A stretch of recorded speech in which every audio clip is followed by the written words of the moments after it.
Ok? Fala, Aí, Sestado, tudo bem? e aí, João, beleza? Tranquilo? Tá dando pra me Tudo, ouvir bem tudo aí? bom. Tudo jóia. Você consegue afastar um pouquinho, porque eu tô vendo só da sua boca para cima. Opa, peraí. Tenta dar uma ajeitadinha aí com calma. Enquanto isso, vai entrando aqui o Daniel, brother surfista, Foco 20 já cumprimentei. Vamos lá, a Amanda tá aqui, a Como, Luísa. como que tá aí pra você aí, Maneco? Agora você Melhorou? ficou gato, cara. Puta, Agora você tá. isso não vai ter jeito. Isso vai ser difícil. Pô, tentei dar um up na sua autoestima. Pode crer, valeu. Tudo bem? Ô, Carmen, dá uma avisada aí para a galera do Surf Ski que essa vai ser uma oportunidade ímpar de a gente debater e falar sobre a modalidade de vocês. Eu vou dar uma catucada em assuntos bem importantes aqui com o Sestado. Então, quem for do Surf Ski, dá uma dividida aí com a galera, tá? E lembrando que a partir de agora, até ontem, eu vinha fazendo as lives pelo Aloha Spirit Festival. E aí, numa reunião, a gente decidiu fazer pelo Aloha Spirit Club, porque como é conteúdo, não tem motivo para estar no evento, e sim tem que estar na plataforma de conteúdo, né? E muita gente se confundia também, mandavam e-mails, eu entrava em contato com o Luciano Meneghello, do Aloha Spirit Club, falando, pô, mas não é no Aloha Spirit Club? Não, é lá no Aloha Spirit Festival. Então, de hoje, a de amanhã, que vai ser com o Daniel, da Confederação Brasileira de VA, nós faremos sempre aqui pelo Aloha Spirit Club, ok? E lembrando, Sestado, que eu consegui uma maneira de baixar esse vídeo depois, salvar. Oh, A show. gente está fundando uma nova plataforma de YouTube, a gente já tem a nossa, e nessa nova plataforma de YouTube, 2 dias depois de cada entrevista, vai estar lá, tá? Então Oh, depois é eu vou muito passar os importante. links, Muito importante. direitinho aí para vocês. Bom, vamos lá, vamos fazer a apresentação aqui. Jefferson Camargo Sestaro, ele é casado com a Michele Graziani Sestaro. Vocês se conheceram bem novos, né? Vamos completar 8 anos 8 anos, tá agora. bom. De casamento, De união. de união, tá? De Namoro e casamento. Relacionamento, relacionamento. exato. Os filhos é a Maria Catarina e o Vincenzo, né? E a Micaela, é verdade, a pequenininha, né? A Micaela é aquela que É eu um conheci trio. de... Isso. 3. Seus pais é o José Carlos Sestaro e a Norimar Camargo Sestaro. A tua formação é designer digital, né? Design digital, perdão. Você nasceu no ano de 1980 em Santos e você pratica canoagem oceânica, o surf ski ou surf ski especificamente desde 2000. Mais recente o VAA e você até tentou brincar um pouquinho com o SUP, né? Primeiro, eu gostaria de dizer que sempre eu gosto de falar com as pessoas de Santos, porque pouca gente sabe, mas minha família é de Santos, meus pais são de Santos, só eu que acabei nascendo aqui em São Paulo, né? E eu acho que, assim, o universo do surf ski, ele é um universo que, fora das provas oficiais, ele fica um pouco afastado. Ele pouco se fala, é a impressão que eu já tenho há bastante tempo, né? E Tá. estou colocando nessa minha observação, inclusive o Aloha Spirit, depois a gente vai debater bastante isso, né? Por que que isso acontece? Eu quero, como primeira pergunta para a gente abrir esse papo, Sestado, eu quero entender de você o seguinte: em que momento, de fato, a canoagem oceânica já existia, os campeonatos de canoagem oceânica já existiam, mas elas eram basicamente, ou principalmente, ou exclusivamente, caiaques oceânicos, né? E aí, com a Exato. entrada do surf ski, houve essa mudança. Há quanto tempo tem o Campeonato Brasileiro de Canoagem Oceânica, se você tem esse dado, essa informação, e em que momento houve o início da transição, e em que momento o surf ski passou a ser o casco mais utilizado? Tá bom. Bom, vamos lá.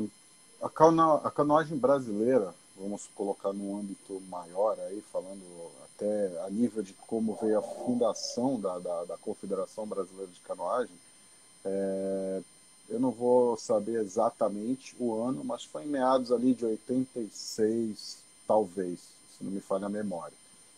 Tanto que a CBCA completou aí 30 anos de fundação recentemente e tal. E a canoagem oceânica, também, se não me falha a memória, é uma das precursoras modalidades na confederação. Então a gente está falando aí de campeonatos de meio de 80 para o final, tá?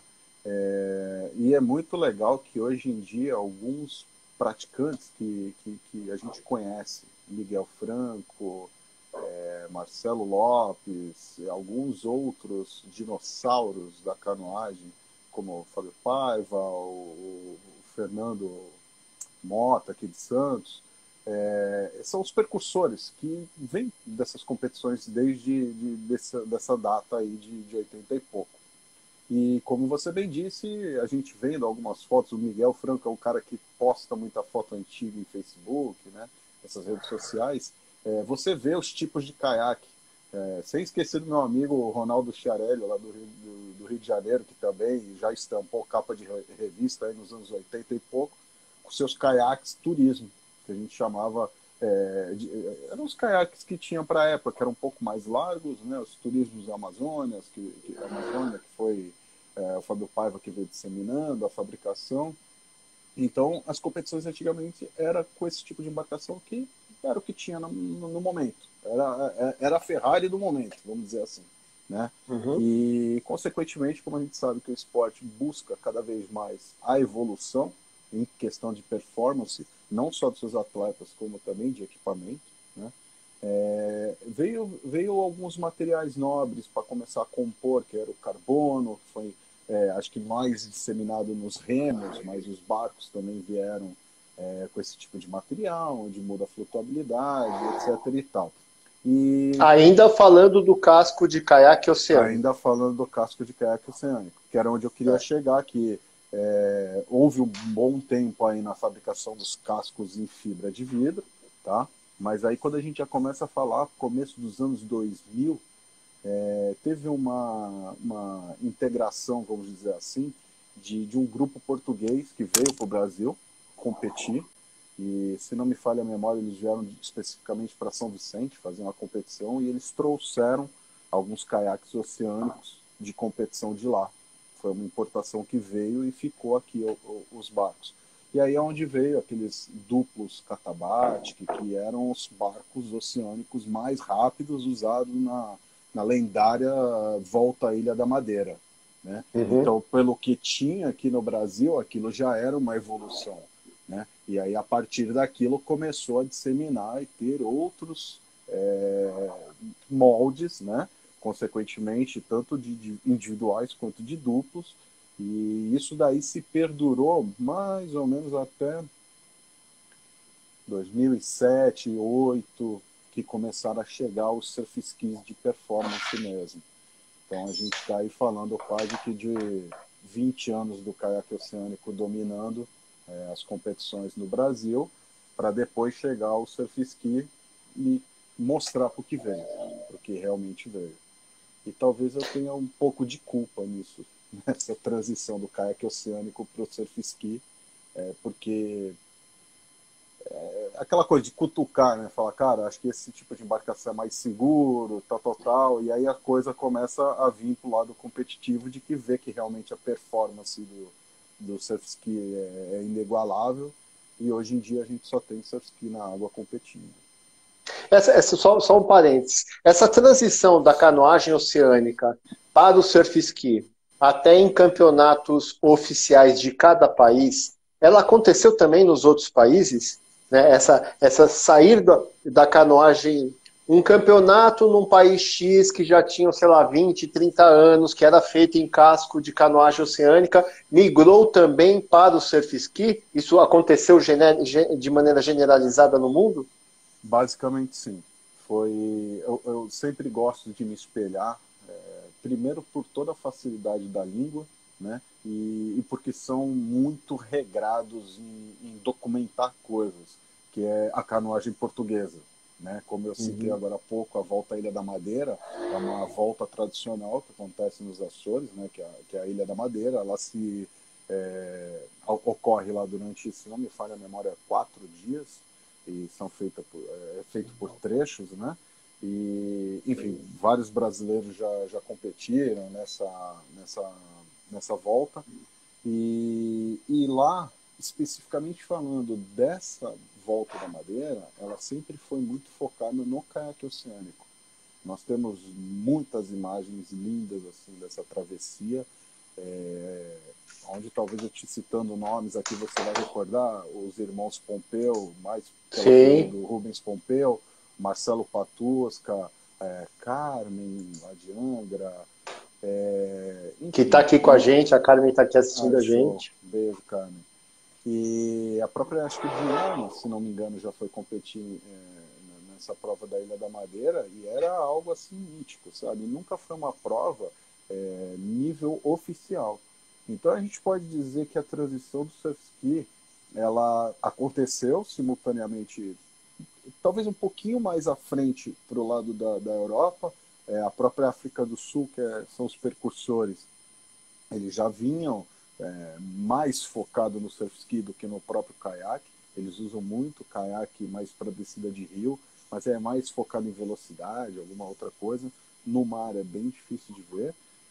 Seu som deu uma... Ah, tá. Seu som deu uma abafada, mas agora parece que voltou. Agora voltou? Isso. Eu não cometi nenhuma besteira aqui, mas acho que meu fone... eu acho que o microfone pode estar encostando na roupa ou não. Talvez. Ó, melhorou. Melhorou muito. Melhorou? Boa. Vai me dando feedback aí. Tá. Bom, então aí a Austrália também é um outro país que tem muita tradição no surf ski. Então, pelos vídeos antigos que a gente vê de outros... Melhor você segurar um pouquinho aí. Então, tá. Então, a Austrália, que vem também de vídeos antigos que a gente vê, tudo é focado no próprio surf ski, até no próprio life saving, que é um outro modelo de surf ski.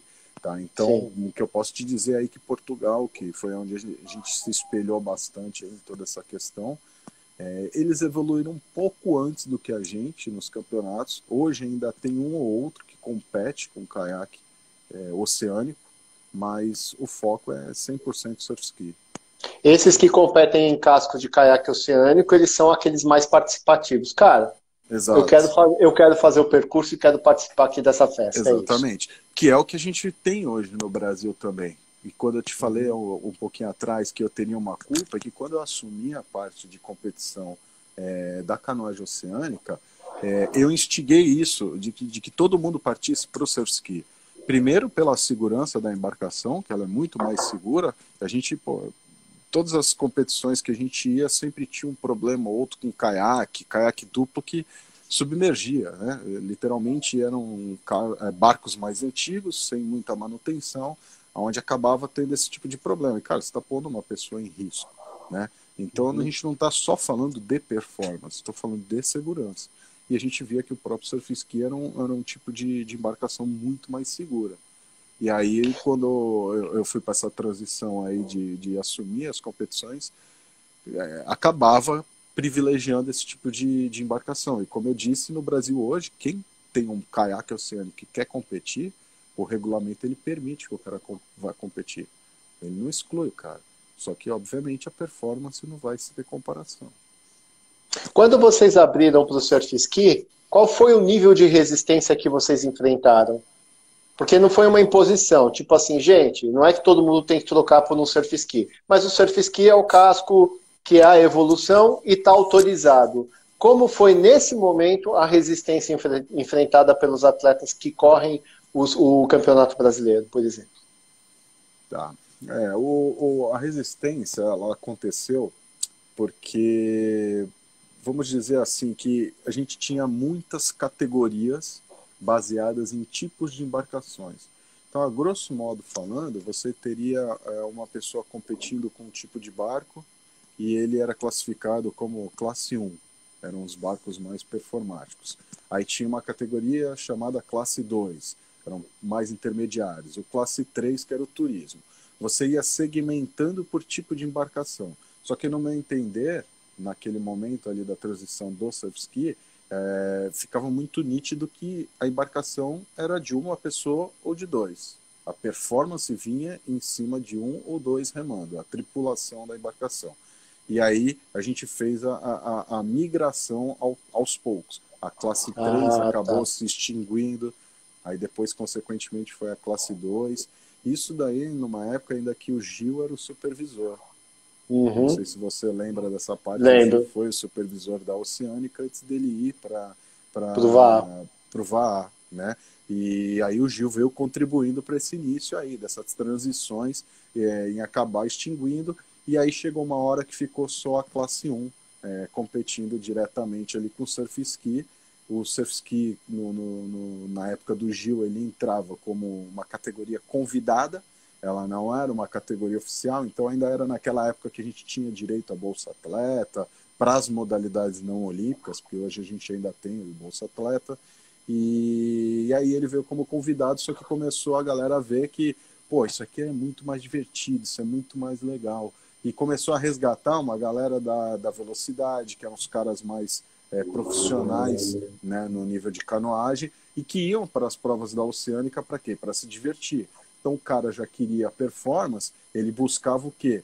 Aquele tipo de embarcação para competir. Então eu lembro até hoje de um campeonato, acho que foi um campeonato paulista, se não me engano, que aconteceu lá na Praia Grande, no Portinho, que um dos primeiros surf skis que a gente tinha na época lá dos 2008, 2009, não lembro exatamente a data, foi um barco que o Filete trouxe, cerrado, né? E aí quando montou aqui, Sebastião Quatrin veio competir, e aí quando eu cheguei lá, eu vi o Quatrin, pô, olha o cara com surf ski, quer chegar aqui, quer ganhar de todo mundo, e quando você foi ver, o regulamento não permitia que o surf ski competisse, porque era aquelas classes que a gente estava falando. Então essas classes, elas estereotipavam o tamanho, largura das embarcações dos caiaques. E aí o que ele fez, o Quatrinho? Ele foi lá, pegou uma fórmica, um plástico, sei lá, e tentou fechar o cockpit do surf ski para parecer um caiaque cabinado. E aí seria algo mais para uma classe 1 e ele poderia competir. E aí os organizadores de lá falaram, isso aqui é adaptação grosseira, não pode e tal. E ele acabou não conseguindo. Então, assim, não fazia muito sentido naquela época ter uma embarcação divergente, porque seria talvez desleal, mas ao mesmo tempo você via que era uma coisa que, cara, é esse caminho que vai se tomar naturalmente, né?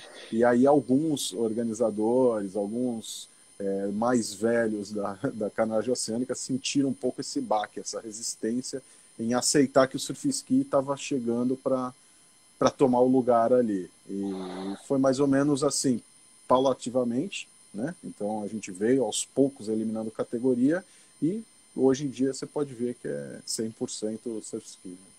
Tá. A Carmen, ela chegou a fazer um comentário enquanto você falava, de que ela acha até que essa transição acabou sendo rápida, né? Que o pessoal acabou dando uma acelerada boa aí, que não demorou tanto para a maior parte dos atletas estarem com o surf ski e não com um caiaque oceânico. Mas tem um ponto importante que é uma curiosidade minha.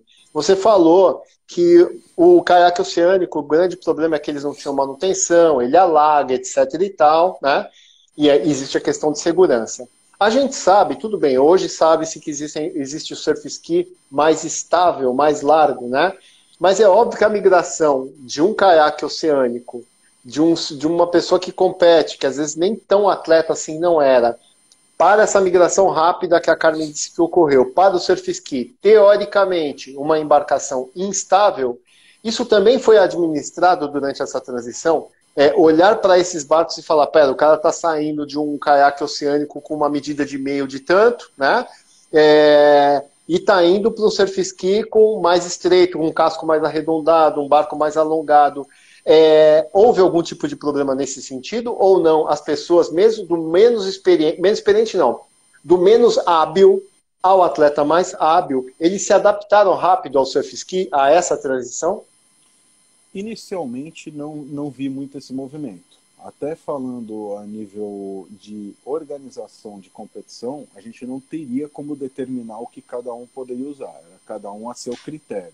O que a gente teve, como eu te disse lá naquele barco que veio do Filete e que surgiu moldes a partir dele de N fabricantes e tal, num certo período ali, vamos dizer, 5 anos talvez, estou chutando aqui, a gente ficou muito refém do que o que tem é isso, e todo mundo tinha que se adaptar àquilo. Então, os que tinham mais facilidade para estarem nesses barcos eram os que tinham mais destreza, né? Tinham mais performance e, consequentemente, eram os que estavam ali na frente. E aí, quando veio uma época que o Guto começou a trazer os barcos importados, ter opções de ter outros modelos, né? Também a FIM, que trouxe uma leva de um container com barcos mais intermediários e tal, aí começou assim a abrir a possibilidade de ter o pessoal com barcos mais intermediários e não depender só dos mais performáticos, vamos dizer assim, né? O Dassin escreveu aqui que o nome do barco deve ser um nickname, né? O apelido que foi dado era o Inferno. Exatamente. Esse barco ele não vingou muito, né? É o Daniel Finn. O Inferno é um barco que ele parece muito um life-saving, porque ele é um surf ski. Na verdade, o Fábio Paiva ele tinha um modelo chamado prancha oceânica, né? Que nada mais era do que um caiaque turismo cortado ali com deck para você, o surf ski ser um sit on top, que você senta em cima, né? Tá. E esse Inferno era um barco muito parecido com essa prancha oceânica. Só que a prancha oceânica, ela é mais larga, é um barco mais intermediário, vamos dizer assim, não tão performático. E o Inferno ele já tinha uma pegada mais casca grossa. Eu tive a oportunidade de remar um pouquinho esse barco aí, realmente ele é chato, mas assim, você pode ter certeza que perto dos modelos que a gente tem hoje, já seria muito mais fácil lidar com ele do que na época quando ele veio, né? Porque hoje a gente já tem barcos extremamente finos e de performance, mas na época ninguém estava acostumado com aquele tipo de, sei lá, 40 e poucos centímetros de largura, que era um barco quase que um K1, que era o que tinha mais de velocidade aí no momento, no mar, né? Então foi esse cara aí, o Inferno. Eu vou fazer o seguinte, vou entrar em algumas perguntas. O Ivan Mundim me mandou pergunta hoje durante o dia e o Celso Filetti me mandou pergunta, né? Show. Como a pergunta do Ivan, que vai ser a próxima que eu vou fazer, tem um pouco a ver com o que a Carmen escreveu também ainda há pouco, falando que uma das grandes barreiras nessa migração, que ao entender dela, até que foi rápida, foi o custo do barco, né? De você ter que comprar um surf ski. E passando por essa rodada, eu vou entrar em alguns assuntos polêmicos, ô Sestado. Polêmicos assim, a gente vai ter que cutucar essa bacia chamada surf ski. E aí eu vou deixar você muito à vontade, a mesma coisa que eu falei ontem para a Carol Knopf quando eu estava entrevistando ela. Anteontem, a Bettina Loscheiter. A gente não faz pauta antes, a gente não liga para o entrevistado e fala assim, nós vamos falar disso, essas são as perguntas. Então a gente vai perguntando o que realmente a gente acha que é importante para ser dito na história ou na atualidade de cada modalidade, né? Show. E aí nós vamos falar de prova, nós vamos falar de categoria, nós vamos falar da tua saída, a gente vai falar um monte de coisa, vamos responder pergunta, porque deve ter muita gente curiosa com alguns detalhes do surf ski, desse universo do surf ski, né? O Ivan Mundim me mandou hoje uma pergunta que foi o seguinte: como os fabricantes poderiam fazer para quem experimentou, para você poder experimentar do surf ski, né, e possivelmente se sentir atraído pela modalidade? Que, no entender dele, uma das grandes barreiras é que o equipamento é de difícil acesso, ou seja, eu imagino que ele esteja falando do custo do equipamento, que hoje é um preço de uma OC1, não sei o quê, mas é um investimento, né? E que pode não atingir um universo maior. Então, assim, se você conhece alguma ação de algum importador ou fabricante, ou se esses importadores e fabricantes já pensaram em alguma coisa nesse sentido, né, uma clínica, workshop, sei lá o quê, para que as pessoas pudessem experimentar o barco e esse crescimento ser maior. Vou fazer só um parênteses aí, que é o seguinte: uma das coisas que eu, como organizador, esse ano apostei, por entender que o surf ski não estava crescendo mais, que já cresceu muito, mas estava crescendo mais, são as distâncias das provas. Então, esse ano eu coloquei no Aloha Spirit uma categoria que chama surf ski amador. Enquanto a galera vai fazer os 15, que vai ser o brasileiro, vai ter gente que vai fazer 5. E o pessoal vai curtindo e vai continuando. Mas o que você teria a responder para o Ivan Mundim nesse sentido, você está com toda a tua experiência na categoria? Bom, primeiro que o custo realmente ele é relativamente elevado, né? É uma discussão que é eterna, né, pro pessoal do surf ski, como potencializar o esporte, o surf ski, não só a nível nacional como mundial.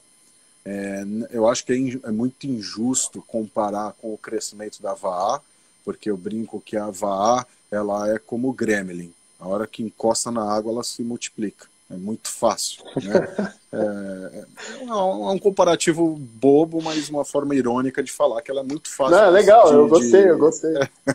ela é muito fácil porque basicamente você precisa do quê? De uma pessoa com vontade, né? Então você chega lá com a vontade, você chega numa base, você tem canoa, tem colete, tem remo e vai para a água.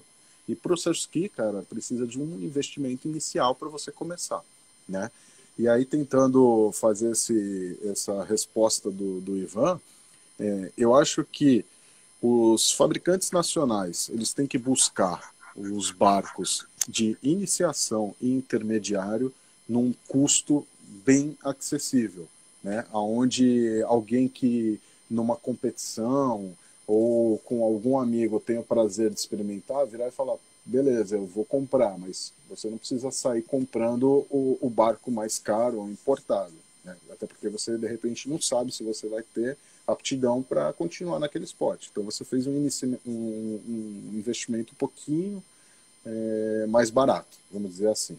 Então esse é um primeiro caminho, que eu acho que os fabricantes nacionais hoje já estão num nível muito, muito alto. A gente já está quase que um comparativo aí dos fabricantes nacionais no nível dos importados.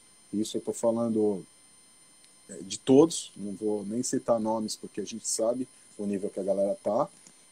Mas eu acho que a gente precisava ter uma linha aí um pouquinho mais low cost, vamos dizer assim, tá? Uhum. Então isso daí acho que era um primeiro caminho. E o segundo que eu acho que é o caminho que a gente estava tomando naquele momento quando a gente buscou aí os festivais para sediarem provas oficiais da modalidade, né? Como você mesmo citou, a questão do percurso realmente acaba sendo um fator que dificulta, principalmente quando é um formato arena, né? Quando a competição ela é focada como um W2, que você sabe que aquilo você não vai ter ninguém assistindo, é muito fácil você executar. Você agrada Uhum. um nicho do público, que é os atletas. Agora, quando você tem um formato de evento que é arena, como que você consegue fazer essa fusão? A gente já fez uma tentativa aqui no Brasil, que é o life saving, que são os sprints ali na água. A gente chamou de Ocean Sprint porque life saving é o nome de uma liga e tal, então poderia haver qualquer tipo de problema. Então a gente chamou de Ocean Sprint. Então hoje eu vejo que esse é o tipo de inserção da nossa modalidade que pode ser muito atrativa para o público. E aí É. é basicamente você fazer o caminho de volta do surf ski, né? Porque o surf ski, como eu citei anteriormente, ele veio meio oriundo da África e da Austrália com essas provas de life saving. Então o cara já nascia ali fazendo o treinamento dele no mar, que era o waterman, vamos dizer, né? Como você até tem essa nomenclatura em alguma prova, que o cara precisa fazer lá uma natação, precisa remar, precisa fazer o paddleboard para cumprir ali o objetivo da tarefa. E o surf ski ele é inserido nessa cultura da galera. E a partir Uhum. disso, com o que viram de potência nesse tipo de embarcação, se derivou para as provas de longa distância no mar. Só que o Brasil, tentando acompanhar o que veio de um tempo ficar defasado com os tipos de embarcação e da modalidade, já foi chegando tipo, nas competições de longa distância. Então, como é que a gente resgata isso? Vamos voltar para trás e vamos ver como é que a gente pega a essência de formar equipe, formar time e atletas, formar o público vendo e torcendo. Eu acho que a saída para a Oceânica acaba sendo esse formato, que é o sprint. E aí nessa questão aí de ter a galera assistindo na praia, ver as disputas emocionantes como são, que a gente teve essas experiências aí mais ou menos em 2015, que teve lá um projeto bacana que financiou esse tipo de coisa e foi muito bom, foi televisionado, enfim, você vendo isso, criando ali uma proximidade das pessoas na água, fala, pô, show, cara, também quero estar ali para fazer esse tipo de coisa. E aí ele vai lá buscar o fabricante com um preço um pouco mais acessível.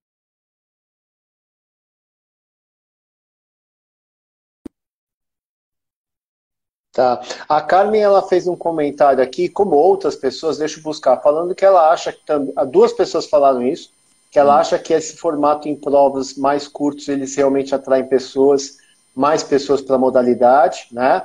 O Rafa, qual surf ski seria bom para quem está iniciando na Oceânica? Foi uma pergunta, guarda ela.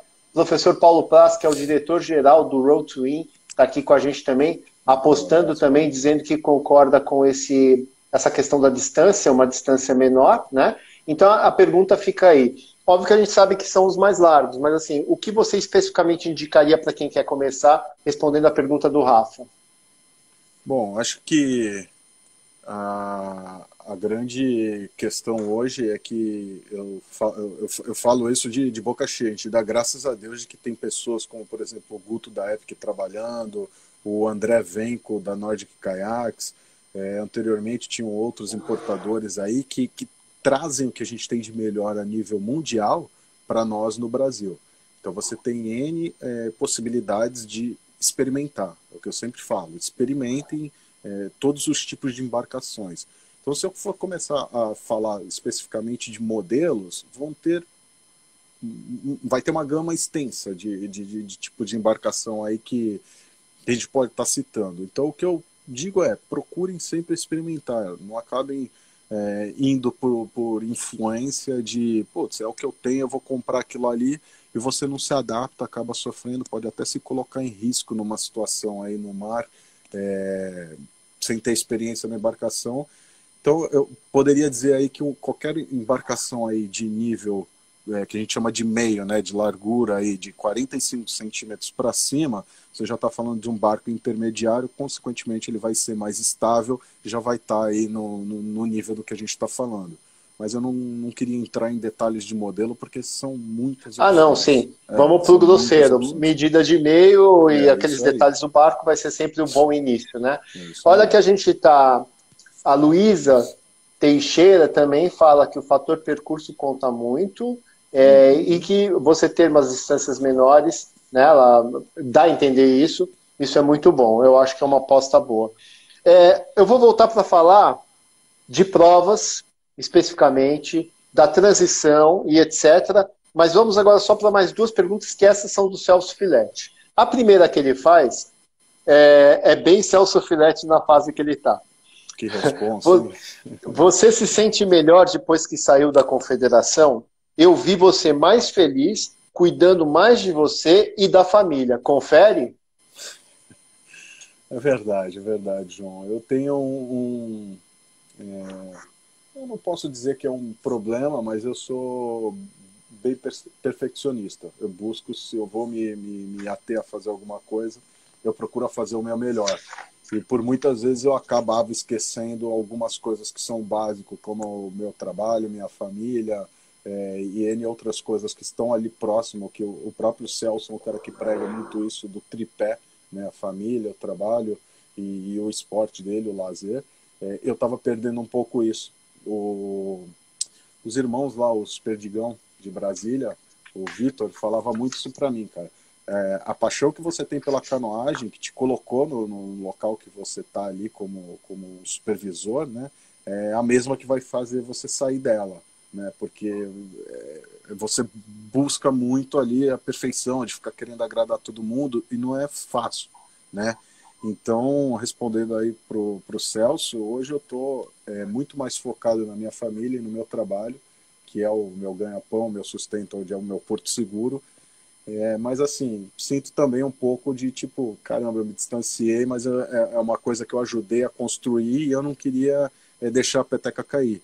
Eu acho que hoje ela está em boas mãos. O Paulo Moté assumiu no meu lugar, é um cara que vem de muita bagagem, daqueles caras de dinossauro que eu falei no começo, então é um cara que está muito bem assistido ali para o que ele está proposto a fazer, e tem uma visão um pouco diferente da minha. Ele tem uma visão bem mais assim de inclusão, de iniciação. Então eu acho que vai tomar um outro rumo. E foi bacana porque ele veio trocar uma ideia comigo nessa transição e tal. E a gente acabou naquela de tipo, beleza, eu não vou atuar, mas eu vou continuar ajudando no que for possível, que me for permitido, né? Então, hoje, a nível nacional, eu tenho só esse tipo de colaboração. Então, Tem uma coisa que é muito legal. Muito legal. Vou dar o exemplo do VAR e tem a ver com o que você acabou de falar. Quando o Gil deixou a gestão do VAR, veio uma comissão de transição, né, porque saiu da Confederação Brasileira de Canoagem e o VAR fundou a sua própria confederação. Embora a galera não souber, muita gente não sabe, o Gil continuou nos bastidores junto com aquela comissão de transição e era o cara mais consultado e era tipo assim, ele era quase o presidente, ele só não era porque ele não tinha o título, porque ele manja muito e ele se entrega demais. Exato. Essa nova gestão, com o Daniel agora, do VAR, tem o Gil também ajudando. Então, o que eu acho muito legal, isso, assim, a gente vê tanta coisa ruim, tanta gente se pegando, tanto hater na internet, mas quando a gente vê um negócio desse, a gente fica feliz, que você saiu, entrou um novo supervisor, esse novo supervisor não é uma questão de quem entende mais, de quem tem mais bagagem, de quem é mais foda. Não é ego. Boa, não é ego. É a questão da paixão pela modalidade. Então vamos trabalhar juntos. Se você não está mais sentado nessa cadeira, eu que tô, mas pera lá, disso eu manjo. Disso eu não manjo tanto. Cestado, o que você acha? Celso Filete, o que você pensa? Guto da Epic, o que você acha? Carmen, o que você acha? Isso é demais. O não ego e a humildade que a pessoa que está lá num determinado cargo, ela tem, né? Exercitar os dois ouvidos e uma boca, né? Exatamente, cara. E eu posso te dizer assim que no gancho do que você comentou, para quem não sabe, essas funções que a gente está falando aqui de supervisão, tanto quanto o Gil passou, eu passei, agora o Paulo Moté está passando, é uma supervisão, quase que um cargo ali que ela não tem remuneração. Então é uma doação 100%, né? Você tira do seu bolso para ir viajar, para ajudar em N coisas, né? E como eu te disse, consumia muito do meu dia a dia, né?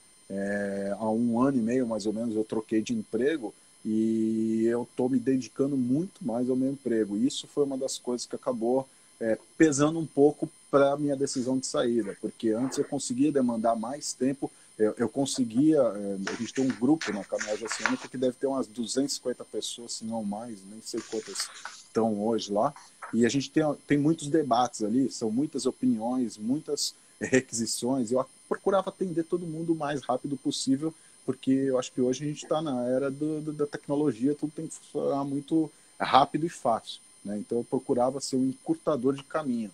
O cara precisava de uma declaração da confederação, coisa que levaria talvez, sei lá, 2 semanas ou mais, ou nem chegasse a ser executado, eu procurava fazer para ele o quanto antes, né? E hoje, com essa questão aí do trabalho, eu já não conseguia ter toda essa dedicação. Então eu enxergo que a hora que você começa a ver que você pode ser um embarreirador ali de alguma coisa, é a hora de você tirar o teu posto de cena e falar, cara, alguém me ajuda, ou então alguém pega e conduz aqui e eu ajudo no que for possível, né? E o Gil é um cara que eu tiro meu chapéu, porque assim, na transição dele para mim, ele me ajudou bastante, mas também foi uma época que ele precisava gastar o esforço dele para VAR, porque eu não sei se você lembra, ele chegou a ficar um tempinho com as 2 modalidades na responsa dele, né? E na hora que ele falou, ó, toma que a bucha é tua, eu me lembro até hoje, assim, mas eu fiquei, cara, ferrou, mas vamos embora, vamos fazer, né? E, enfim, eu acho que o trabalho acabou sendo bem feito aí por todo o legado histórico que eu pego aí de feedback da galera e tal, e pô, posso te falar que acrescentou muito para mim essa experiência, assim, como pessoa, né? Como você disse, tem empatia, enfim. Você está, deixa eu te perguntar uma coisa, você falou assim que vocês têm um grupo bastante grande, com 200 e poucas pessoas. E eu vou te fazer uma pergunta. E vou aliviar a resposta num pedaço. Eu sei que tem gente, por exemplo, do VAR, que não vai para a competição porque gosta de remar, não gosta de competir, né? Mas outro dia eu estava comentando com uma galera que, assim, o VAR está enorme no Brasil.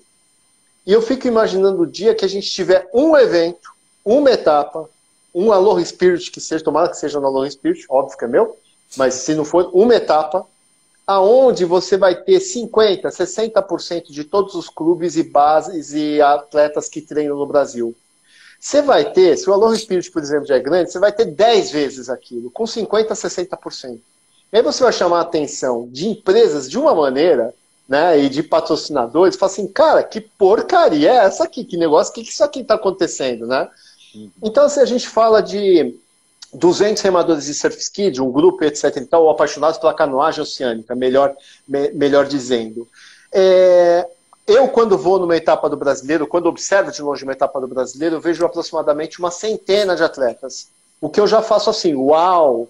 Porque o Aloha Spirit, por exemplo, nunca teve isso. Né? E tem uma história, a gente vai até passar um pouco, se tempo, eu acho que o tempo vai deixar essa história. O que faz com que o surf ski tenha 200, 300 atletas no Brasil todo, sei lá, né? E a gente tem as provas mais frequentadas que são do brasileiro, apenas com 100. Estou falando apenas, para mim 100 é muito. Eu acho legal pra caramba esse número. Eu estou falando apenas perto do que tem. E os festivais, Copa, Road to Win, Aloha Spirit, ou aquele festival, aquela prova ali perto de casa, não sei o quê, tem 10, 12, 15, 30, sei lá, no máximo quando você fala quebrei o recorde, né? Por que isso acontece? Olha, eu acho assim, eu sempre, como eu te disse, eu busco referências e dados do que a gente estava fazendo, né? Só uma coisa aqui, ó, antes que eu perca. O Rafa tá falando que ele tem muita gratidão por você, uma pessoa humilde e que ajudou muito ele na modalidade. Poxa, pode seguir agora, só para não perder, porque vai subindo os negócios aqui, a gente perde muito comentário. Esse cara tem uma história surreal aí na última competição em Salvador. É um cara que eu tiro o meu chapéu. O cara realmente tem garra para estar aí nas competições. Bom, como eu estava te falando, eu acho que a gente acaba se pautando muito pelo que os outros fazem, né? Como você disse aí, a gente na casa de 100 e poucos atletas hoje, no nível brasileiro, para mim é um dos números mais expressivos que tem no mundo competindo. Isso eu posso te falar com certeza. do surf ski, tá? Porque a nível mundial, competição mundial de surf ski, você vai ter aí na casa de 300 e poucos atletas na água. Mas aí a gente está falando de 30 e poucos países competindo, certo? Numa facilidade que a gente tem aqui, né? Brasil, falando a nível Brasil, já é um pouco mais complicado por toda a questão de custo, equipamentos e tal. Então, quando a gente vai para uma Europa, e você tem aí 300 e poucos atletas, pode ter certeza que o Brasil está muito bem posicionado. Mas você pode ter certeza que uma das coisas que impacta bastante nessa segmentação, vamos dizer assim, é a questão de custo. Então, a partir do momento que a gente tinha as competições de canoagem aí, onde a inscrição era custo zero ou qualquer outra coisa, você tinha, até na época quando a gente falou aí de Bolsa Atleta, que era uma coisa que era contemplada para a modalidade, a participação era ainda maior. A gente tinha um número muito maior. E aí hoje a gente veio perdendo um pouco, por quê? Porque o cara ele busca ali algum recurso, alguma coisa e acaba não conquistando. E como a gente está falando de questão de custo, tudo acaba se tornando um pouco mais caro. As inscrições que antigamente custavam 80, 90 reais, hoje já são na casa de 200. E aí você tem outros N custos envolvidos nisso, tanto de deslocamento, nem sempre a gente consegue transporte fácil. Então acho que o fator custo acaba pesando um pouco mais hoje para essa questão. Posso fazer um parênteses para não perder? Claro. Porque eu gosto de cutucar essas questões, até mesmo para eu aprender. A Carmen também colocou aqui, na hora que você estava falando, custo. Uhum. Mas vamos lá. Essa não é a mesma realidade do atleta do VAR, por exemplo? Essa não é a mesma realidade do atleta de stand-up paddle? Tudo bem, uma prancha, né? Será que o nível socioeconômico do atleta de surf ski é tão diferente das outras modalidades? Ou, assim, você ter ali X% desse grande grupo do surf ski, que realmente é uma galera que, rala pra cacete, trabalha pra caramba, todos trabalham, mas aquele que, cara, 100 reais pra ele não sei, é o prato de comida pra família, é o rango, é a conta de energia de casa, etc. Para esses realmente pesa, né? Agora, você tem uma galera de classe média classe média alta ou alta, que eu não sei qual é o percentual no surf ski, tá? Até desconheço também no Nuva, eu não tenho esses estudos, né? Eu tenho estudos do Aloha como uma coisa grande, né? Total, de todas as modalidades. Quando você fala de 100 atletas de surf ski num brasileiro, 100, cento e pouco, e quando você fala num festival, que é uma experiência muito legal, o Road Twin foi animal. Apesar que o Road Twin já começou com o pé direito, porque ele já foi brasileiro. Então ele já atraiu esses cento e poucos. Mas vamos pegar o Aloha Spirit, que há anos, surf ski sempre tem muito pouca gente, né? É isso, eu vou falar de maneira até franca e direta, é uma pergunta. Os atletas do surf ski, sem querer se construíram numa base socioeconômica classe baixa, ou não? Ou tipo assim, não, a gente tem quem poderia ir, na verdade não vai, porque falar, a inscrição é cara. Porque assim, a inscrição é uma grana, claro, representa X% do todo, mas tem combustível, estadia, alimentação, para alguns transporte aéreo, né? Eu esmiuçando melhor isso, Sestaro, o que você teria a complementar? É uma pergunta, não é uma opinião formada, eu não tenho essa opinião formada. Eu acho que a base dos atletas, como acaba sendo uma coisa, vamos dizer, com uma faixa etária um pouco mais nova, ela socioeconomicamente ela é menos favorecida. Agora, quando a gente está falando de faixa etária um pouco mais consolidada, a gente já tem um poder socioeconômico ali um pouco melhorado. Então, hoje, eu vejo que, pegando como gancho aqui Santos, que é um celeiro aí que a gente tem uma rua com 4, 5 guarderias cheia de caiaques, canoas e surf skis, eu poderia te dizer que seria o maior celeiro de atletas do país. Só que você pega muita gente que rema por lazer e não curte a competição.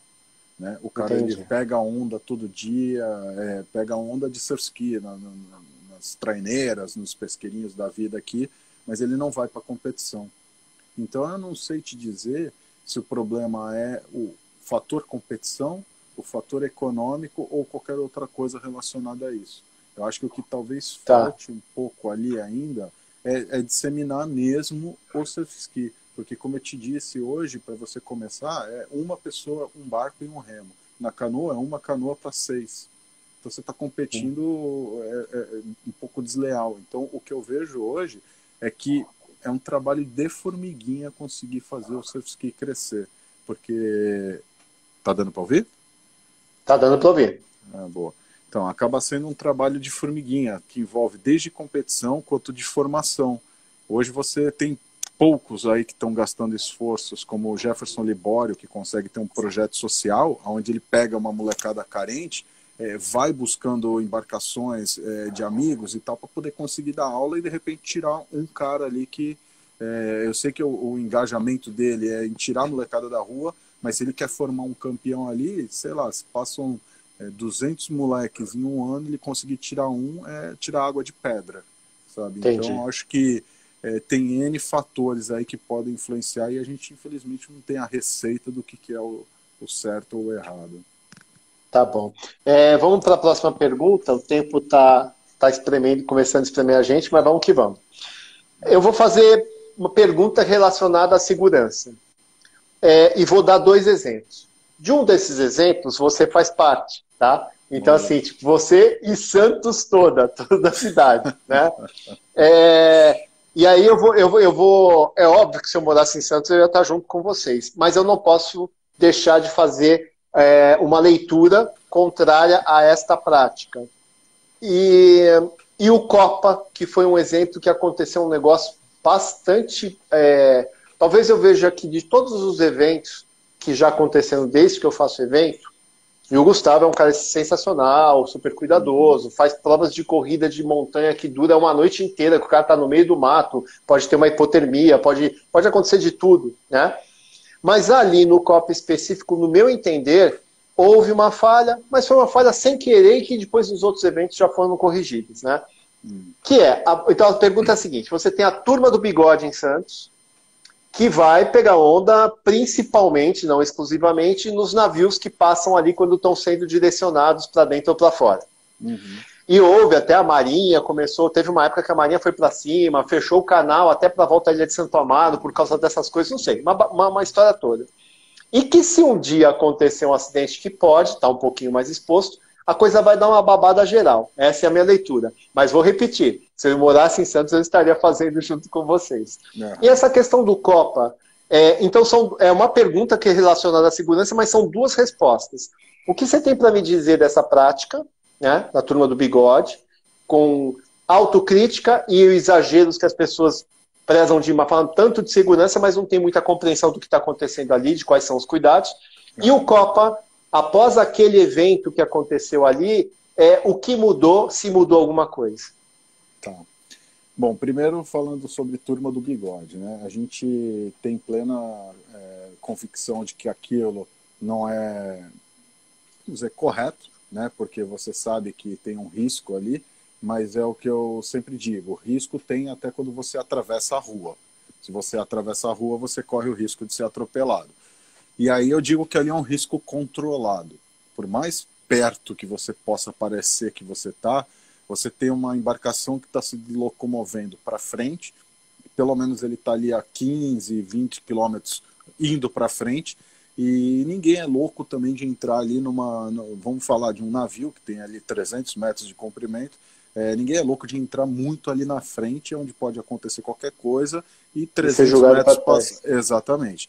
Então a galera tem uma prudência, até porque acaba sendo uma coisa um pouco ilusória, vamos dizer assim. Quem faz a onda não é especificamente o navio, quem faz a onda é uma lancha que vai do lado da praticagem, né, que faz um backwash ali batendo no casco do navio, e aonde potencializa o surf ski a ficar deslizando ali e surfando. Então essa onda é dessa lancha, então você acaba ficando um pouquinho mais afastado, mas assim, é uma coisa que sim, tem um risco, mas é um risco que eu posso dizer controlado, tá? Eu vejo isso como uma brincadeira que se não fosse nós fazendo, seriam qualquer outras pessoas. Existe isso hoje, da mesma época, da mesma coisa que você já passou a tua época de moleque, de pegar carona em ônibus ou em qualquer outra coisa, alguém vai arrumar alguma adrenalina, aquele meme, é por isso que os homens vivem menos, né? Então, acho que é bem difícil hoje de não acontecer. Agora, o que aconteceu no Copa, eu posso dizer ali que foi uma sucessão de fatores que quase resultaram numa tragédia. Graças a Deus não resultou, mas poderia ter acontecido. O que mudou hoje, principalmente na época que ela foi uma prova oficial. Desculpa, só um minutinho para eu não perder aqui, que essa é importante para mim. Gilberto, tá tudo certo para o Aloha Spirit de Niterói, a data vai ser aquela, e o Aloha Spirit de Ilhabela, hoje eu estava falando que Ilhabela provavelmente vai ser agosto, tá? Desculpa, Cestado, só para não cortar. Tranquilo, pô, isso é importante, eu tô querendo saber. Então, o que aconteceu lá, o Copa, ele foi uma prova oficial, foi uma das primeiras, acho que foi o primeiro festival, se não me engano, que vamos ver se muda aqui, ó. Porque a galera tá toda hora falando assim, Cestado, põe o microfone mais perto. Caramba, foi mal. Agora tá legal. Boa. Então, o Copa, se não me engano, acho que foi o primeiro festival que hospedou ali uma competição oficial do surf ski. E aconteceu aquele fato. E ainda era sobre a minha supervisão. O que aconteceu a partir dali foi que a gente procurou conscientizar. Hoje, a gente não consegue determinar o que cada um vai usar de equipamento quando vai para a água. Eu não consigo saber se a tua embarcação está 100% vedada, eu não consigo saber se você está com um colete adequado para o teu tamanho, eu não consigo saber se você tem N outros equipamentos que podem funcionar como tua segurança. Então a gente procura fazer o quê? O trabalho de conscientização. Cara, a segurança é uma das coisas mais importantes que tem. Então, como eu sempre procuro dizer, uma roupa adequada é segurança, um colete é segurança, o teu telefone dentro de uma capinha é segurança, um óculos de sol é segurança, a tua hidratação é segurança. Tudo é segurança, porque uma sucessão de erros podem te levar a uma tragédia. E o que aconteceu ali foi um dos fatos que a gente já comentou aqui nessa live, que era o cara, ele nunca tinha remado no mar. Ele tinha vindo pela primeira vez. Ele nunca tinha remado no mar, ele nunca tinha remado um tipo de embarcação. Então ele não teve a opção de escolher que tipo de embarcação ele ia usar. Era aquela que tinha ali no momento, e ele acabou pegando um barco muito instável. E aí, N outras coisas começaram a se suceder. Os horários da prova já estavam mais afastados, assim, já estava mais para o período da tarde, porque a gente queria pegar uma condição melhor. Era um final de semana que tinha entrado uma baita de uma ressaca lá em Tok-Tok. As provas de VAR se acabaram atrasando o cronograma e a gente acabou indo para a água. Então, assim, talvez um dos maiores erros que tenha tido ali foi eu ter dado o aval de falar, bora para a água. O mar tá daquele jeito que todo mundo gosta, vamos encarar. Só que ao mesmo tempo, se eu tivesse falado, não, ninguém vai para a água, você sentiu na pele isso recente com o cancelamento do Aloha. É uma puta responsabilidade, né? Você acaba com um sonho. O cara que vinha de longe para competir, o cara que investiu grana para isso. Então, assim, era aquilo, puta, eu fico, assumo o risco ou não.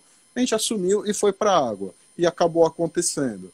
E se ele tivesse os itens básicos de segurança, como eu disse, que você pode simplesmente levar no teu colete, como um apito, a gente tinha tirado o cara da água um pouco mais cedo, porque para quem não sabe, para quem talvez chegou e não sabe do fato, um atleta ficou sumido por uma noite, né? A competição ela foi à tarde, na contagem final ele não retornou, e aí a gente acionou todo o resgate, marinha e tal, e ninguém encontrou o cara. O único que tinha tido um paradeiro final dele foi o Silvio, de Brasília, que mostrou no GPS e falou, eu ajudei esse cara aqui. E era muito próximo da chegada. Acho que não tinha 1.000 metros da praia. E a gente poderia ter facilmente achado ele, porque nós passamos a noite, a madrugada ali na praia, no desespero, e se ele tivesse um apito, um celular ou qualquer coisa, ele teria sido resgatado muito antes do que ele foi, que foi na manhã seguinte, quando ele começou a gritar e alguém da praia ouviu. Então, como caiu o anoitecer ali muito rápido, a gente já não tinha mais luz do dia para poder seguir com as buscas e seguiu no dia seguinte. Graças a Deus aconteceu tudo bem. Era um cara que também tinha um treinamento militar, então ele estava... ele talvez Isso tivesse um fez a diferença condicionamento. para ele. Fez a diferença, cara. E ele estava Assim, com roupa de borracha, se não me engano. exatamente. Uma coisa que talvez fosse um erro, que era ter competido com uma roupa de borracha, que era quente, que para o surf ski não favorece, acabou ajudando o cara. Então, sim, foram vários fatores que aconteceram e que, graças a ter acontecido, ele se saiu com vida, graças a Deus, mas o aprendizado que ficou é isso. A gente ter conscientização de segurança, desde ir para uma embarcação correta, e os equipamentos básicos de segurança aí para não passar mais nenhum susto. Todo mundo Tá. está passível a isso, né? Mas Não, ninguém total. quer passar. Eu não poderia me omitir. Ó, gente, deixa eu pedir para essa galera que está aqui com a gente, que já já vai dar uma cair. hora, mas nós vamos precisar de mais uns 10, 15 minutinhos. Então, a hora que cair, eu vou avisar todo mundo que está aqui assistindo, o Sestaro. A hora que cair, eu vou entrar na sequência de novo, chamar o Sestaro de novo, esperar vocês entrarem para a gente fazer mais esses 10, 15 minutinhos, porque quando o papo é bom, ele estoura uma hora, não tem jeito, tá? Show. Eu, como organizador, e me permito a dizer isso, porque eu conversei depois com o Amendoim, não foi nem com o Gustavo, né? Conheço o Gustavo, já antes de ele organizar o Copa, já sabia quem era, mas o Amendoim que eu tenho uma relação antiga, há bastante tempo. Eu concordo 101% com o que você falou, 101% como organizador dessa questão do atleta, né? Tanto que eu sempre fui muito criticado por coisas de colete, algumas exigências de segurança. O mar virou um pouco, o João já está fazendo um percurso aqui mais abrigado, eu quero ir lá para fora, etc e tal. Concordo total. Só que, na minha opinião, e que foi uma coisa que me fez rever o Aloha Spirit, é a questão de segurança e estratégia de segurança dos barcos envolvidos da organização. Então, ó, vou continuar já. 18 segundos para cair, eu vou desligar e vou chamar todos vocês de volta, tá bom? Show, galera. Chega até daqui a pouco. Com a gente. Valeu.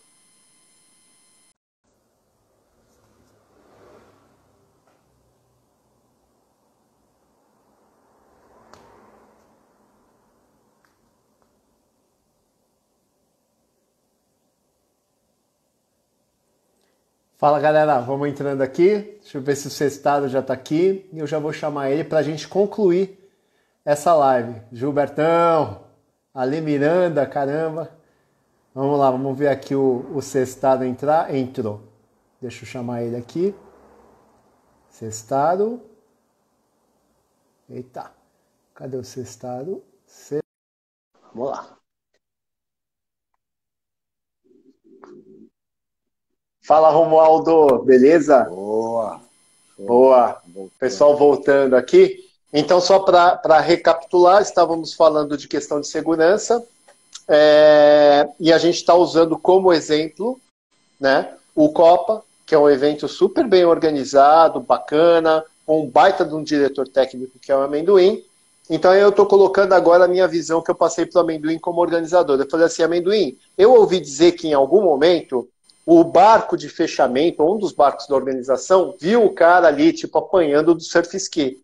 E que perguntou para ele assim, tá tudo bem? Não, tá tudo bem, pode deixar que eu me viro. Mais um erro do atleta. Porque Sim. Quando não tá bem, a gente sabe que não tá bem, entendeu? Sim. Tipo, cara, dá um tempo aqui, deixa eu ver se eu consigo me ajeitar, deixa eu ver se eu vou precisar dessa carona ou não, e etc e tal. Mas o brasileiro tem essa mania de falar assim, não, eu sou um waterman, eu não vou passar essa vergonha, eu não vou pedir ajuda.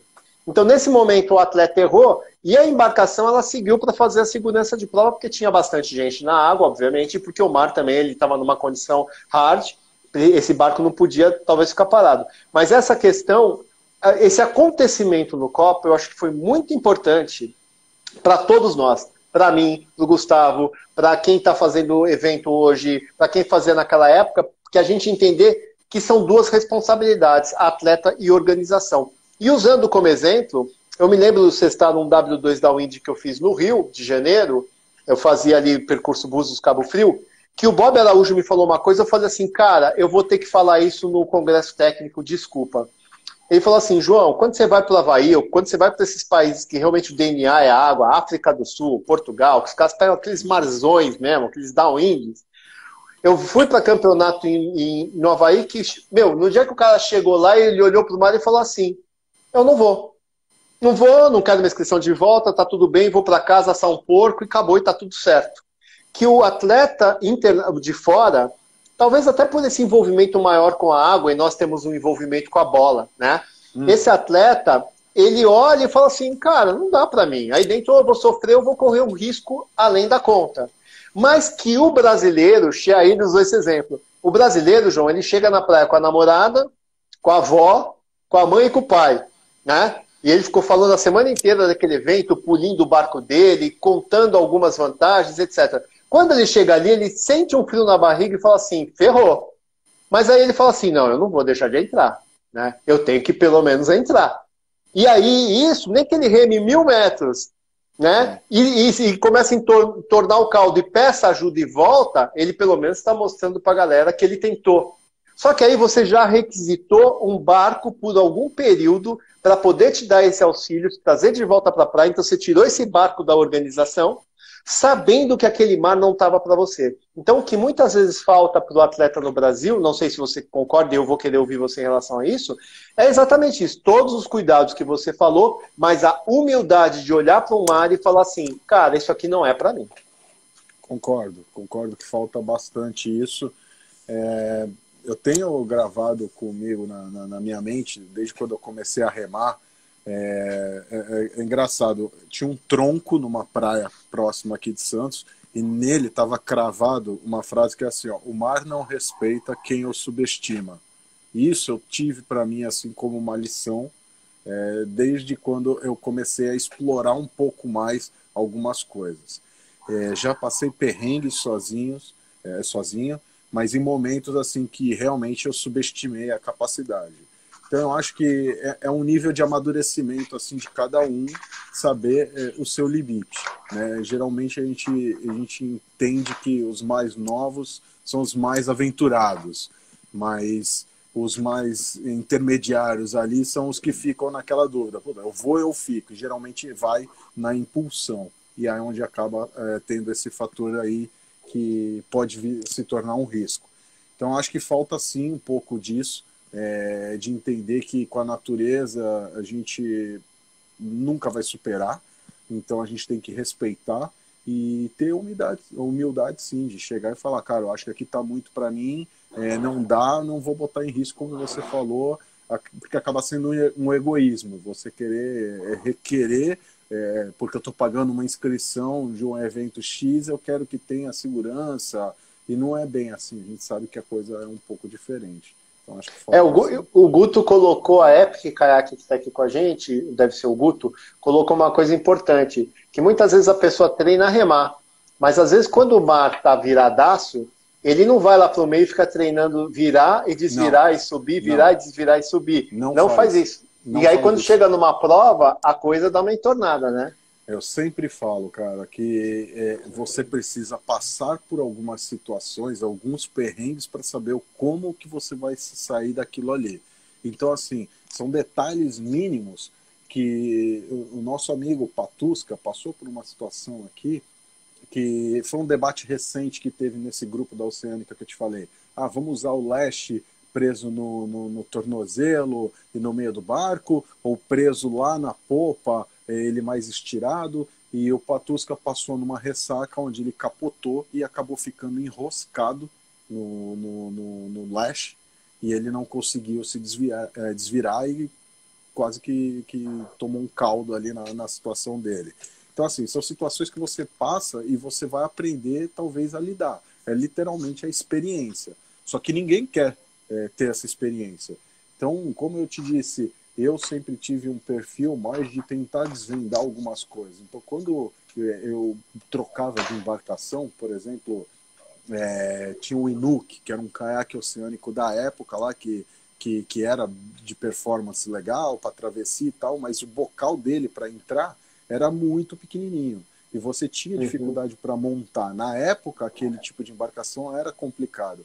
E eu trabalhava em Santos ainda, hoje eu não trabalho mais em Santos, então eu conseguia sair num horário, no período da tarde, para ir remar. Só que você ia para alto mar e se jogava. Não, eu ia para a praia aqui na frente do aquário, onde a água é bem tranquila, para treinar, entrar e sair do barco.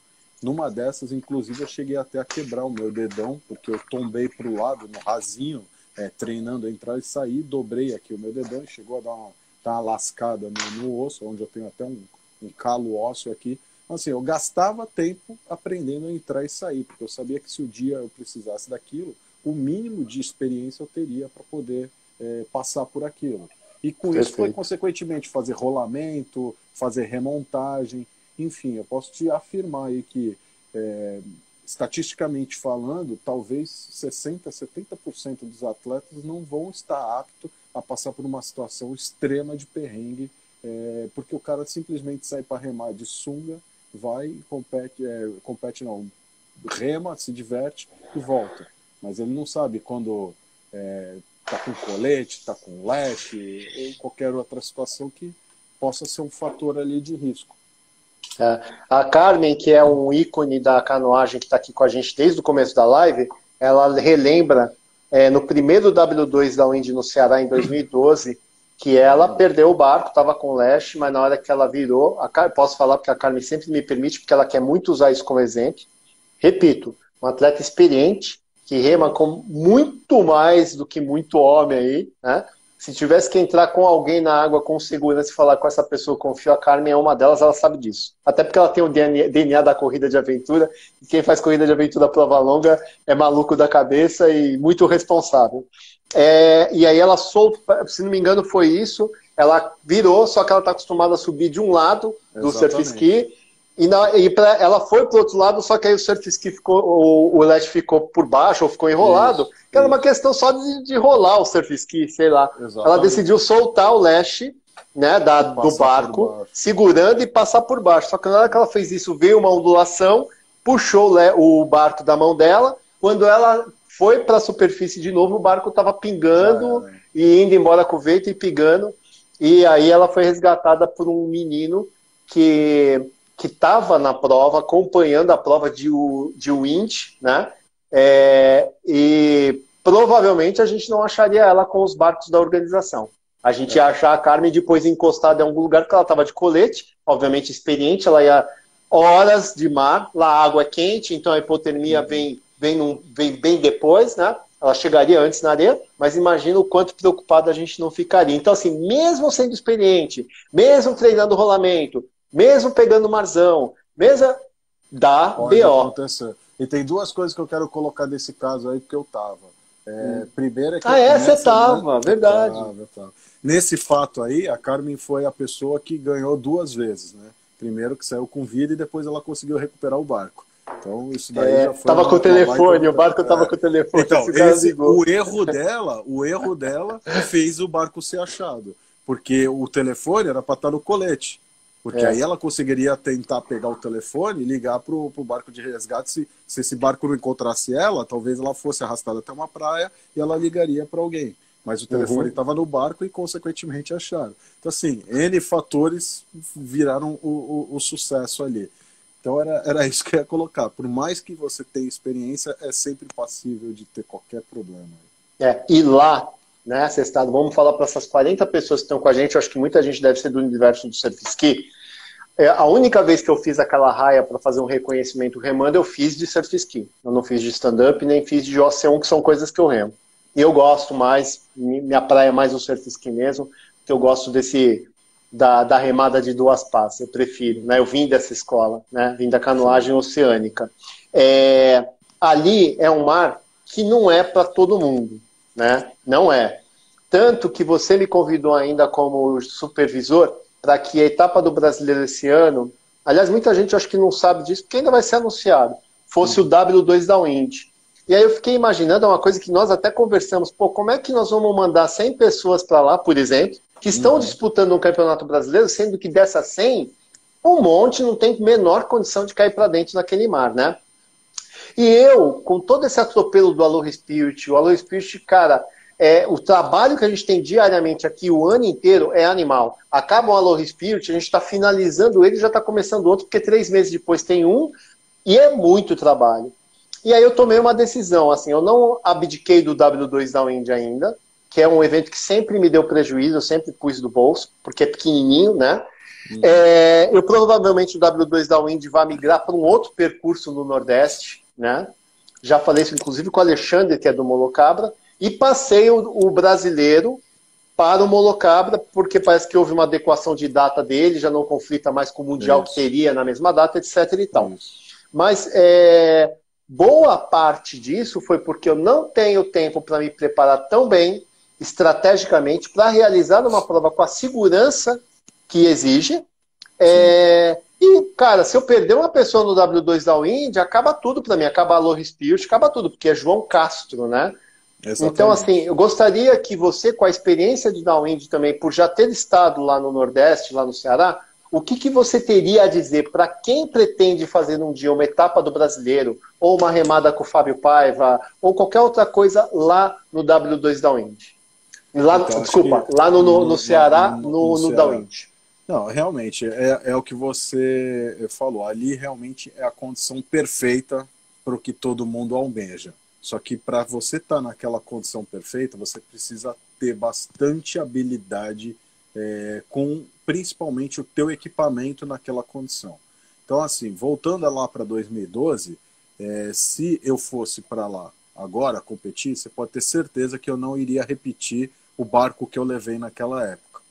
E você tocou aí no nome do Fábio Paiva, que é o cara que eu mais tiro o chapéu no como ele usa aquela raia a seu favor. Ele geralmente, quando vai para lá, você não vê ele com nenhum tipo de barco competitivo. Ele usa barcos que são muito mais estáveis, porque ele preza a diversão. Então, se eu hoje fosse para lá, a não ser que eu tivesse muita certeza do que eu estava fazendo, eu não iria com um barco nível extremo competitivo, dos mais fininhos e instáveis possível. Por quê? Porque realmente aquela raia assusta. Eu me lembro até hoje, eu remando lá e ouvindo aquelas ondas vindo por trás ali, te arrastando. Não olha, tipo assim, reme não olha para trás. Exatamente. Porque se você olhar para trás, você estiver na base, no momento que a onda está vindo, você fica assustado, né? Exatamente. E ali tem um outro fator que, para mim, ele é primordial, que é o fator psicológico, que é o cara saber aonde ele tem que chegar. Você saber que você tem 30 quilômetros para executar e quando chega ali 20 e pouco, tu já tá fadigado, tua mente tá fadigada, teu corpo tá fadigado, você só quer saber, puta, onde é que eu tenho que chegar? E você olha tudo igual, você não sabe onde tem que chegar.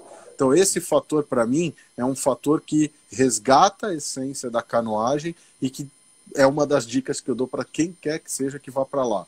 Saiba fazer navegação, saiba para onde você tem que ir.